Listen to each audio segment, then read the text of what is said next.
Streaming from the 22 News Broadcast Center. This is 22 News at 4 p.m. Digital Edition.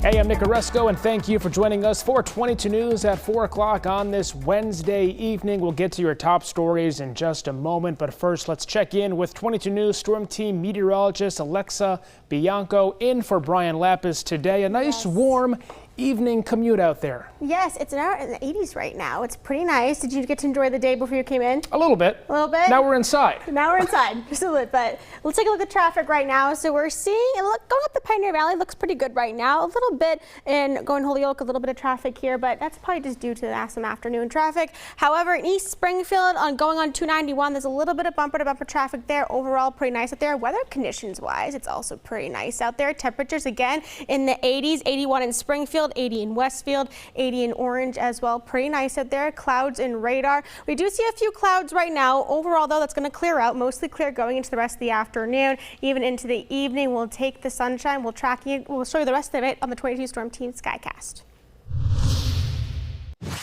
Arraignment today for the suspect in a hit-and-run crash that seriously injured a state trooper Tuesday morning. 32-year-old Naisha Rodriguez of Springfield appeared in Chicopee District Court this morning.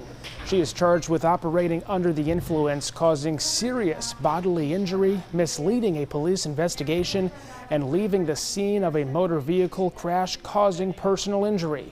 Her bail was set at $500,000. The trooper was hit by a car around 2:20 Tuesday morning while conducting a traffic stop on the westbound side of the Mass Pike in Chicopee. According to the DA, investigators were able to identify Rodriguez as a suspect and arrested her at her home in Springfield that same day. The trooper is expected to recover. The man accused of sexually assaulting a teenage boy last month in Springfield has been found too dangerous to be released on bail. The judge ruled that 53-year-old Ahmed will be held without bail until trial. That order coming after prosecutors argued Ahmed's release would pose a threat to public safety. Ahmed was arrested last week after Springfield police received a report alleging he forcibly dragged a 17-year-old boy to Johnny Appleseed Park and sexually assaulted him. Police say the teen was eventually able to escape and ran over a mile home while Ahmed allegedly chased after him. Ahmed is scheduled to appear in court again on July 11th. More than 200 people were arrested after Los Angeles police said they failed to leave the downtown area in compliance with the mayor's curfew. Officers deployed on horseback and used crowd control projectiles to break up a group of hundreds of demonstrating against President Trump's immigration crackdown.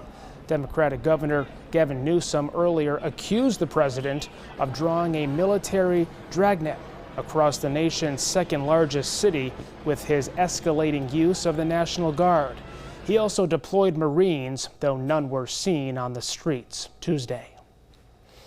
The defense has rested its case in the retrial of Karen Reed. ARCA crash reconstruction expert Dr. Andrew Rentschler was the final witness called by the defense.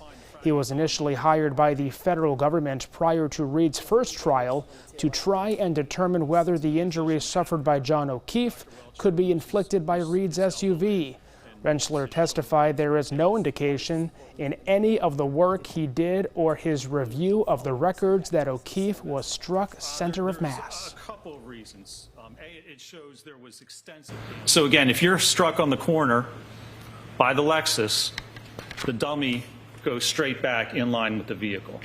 There's no force and no direction to actually cause that dummy to move off into the side of the vehicle.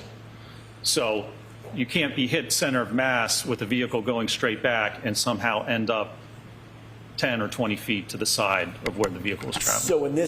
The prosecution is expected to call rebuttal witnesses, followed by closing arguments, and the jury could begin its deliberation as early as tomorrow or Monday.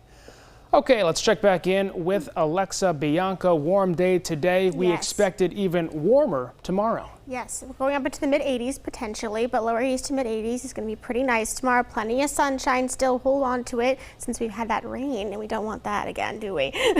Absolutely not. No, but we're going to get it. Yes, this weekend, once again. But you know what? We'll take it. We'll enjoy while it lasts right now. Looking at the 22 Storm Team Skycast. So clear conditions heading to the rest of the evening. By dinner time, by the time you come home from work, still going to be pretty good out there. Weather-wise, drive and commute could look pretty good out there. Even heading to late evening hours, mostly clear conditions, more of the same. There is a potential for a little bit of patchy fog out there. Dew points are going to be pretty similar to the lows as well, so just be careful of that as well, but it's going to be more patchy out there. Going through by tomorrow morning, mostly clear conditions, more of the same, pretty calm out there. Quiet weather day for the next couple of days. However, by noontime tomorrow, you could see a few scattered clouds out there. However, that does push out by the time 4 o'clock rolls around. It's mostly clear by dinner time, so any plans you may have for Thursday evening, it's looking pretty good out there. We're tracking the rest of it at 22 Storm Team Forecast at 5.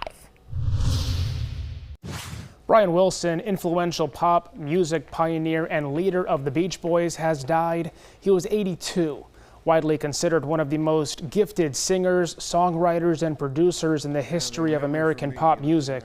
Wilson captured the optimism of the early 1960s youth culture with his group, the Beach Boys. The band conquered the recording industry with hits like I Get Around, Good Vibrations, and Surfin' USA, songs that became synonymous with the spirit of summertime.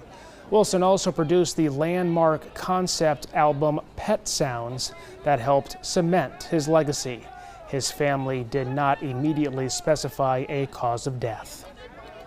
Stephon Diggs spoke with reporters for the first time since his first Patriots press conference back in March, and he came prepared. The Pats wide receiver was asked right off the bat about the viral video from Memorial Day weekend that showed him handing an unidentified pink substance to a group of women on a boat. Diggs did admit he had a conversation with Patriots head coach Mike Vrabel about the video and shared that he gave Diggs the same message he delivered to the media in late May. When asked directly about that unidentified pink substance, Diggs pleaded the fifth. Well, someone who purchased a lottery ticket from a convenience store in Irving hit the jackpot with a $1 million prize. CST Nominee Trust of Greenfield has claimed a $1 million prize in the Massachusetts State Lottery's $4 million Gold 50 Times instant ticket game on Tuesday. The trust chose the cash option for its prize on behalf of the winner, receiving a one-time payment of $650,000 before taxes. The ticket was purchased at King Mart on Weatherhead's convenience store at 63 French King Highway in Irving. The retailer will get a $10,000 bonus for selling the winning ticket. Tonight on 22 News, starting at 5 o'clock, Chicopee City officials teamed up with law enforcement today, unveiling a new initiative that aims to help individuals with cognitive conditions safely return home if they go missing.